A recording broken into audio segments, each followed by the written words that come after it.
സുരേഷ് ഗോപി വ്യാജരേഖകൾ ഉപയോഗിച്ച് തൃശൂരിൽ വോട്ട് ചേർത്തെന്ന പരാതിയിൽ ടി.എൻ. പ്രതാപന്റെ മൊഴിയെടുക്കും.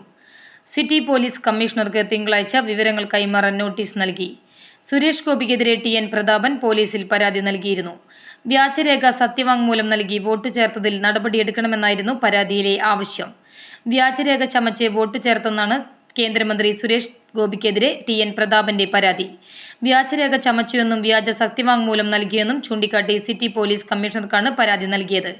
വിഷയത്തിൽ വിശദമായ നിയമോപദേശവും തേടും. വ്യാജരേഖ ചമച്ചതടക്കമുള്ള കാര്യങ്ങൾ അന്വേഷണ പരിധിയിൽ വരും. സുരേഷ് ഗോപിയുടെ സഹോദരന് ഇരട്ട വോട്ടുണ്ടെന്നും ഇത് നിയമവിരുദ്ധവും ഭരണഘടനാ വിരുദ്ധവുമാണെന്ന് ടി.എൻ. പ്രതാപൻ പറഞ്ഞു. ക്രിമിനൽ ഗൂഢാലോചന പ്രകാരമുള്ള കുറ്റവുമാണ് ഇരട്ട വോട്ട്. അത്തരമൊരു ഗൂഢാലോചനയ്ക്ക് നേതൃത്വം കൊടുത്ത ആളാണ് സുരേഷ് ഗോപിയെന്ന് പ്രതാപൻ വിമർശിച്ചു. ഗൂഢാലോചനയിൽ സംഘപരിവാറിന്റെ ആളുകളെയും കുടുംബാംഗങ്ങളെയും സുരേഷ് ഗോപി ഉൾപ്പെടുത്തിയെന്ന് ടി.എൻ. പ്രതാപൻ ആരോപിച്ചു.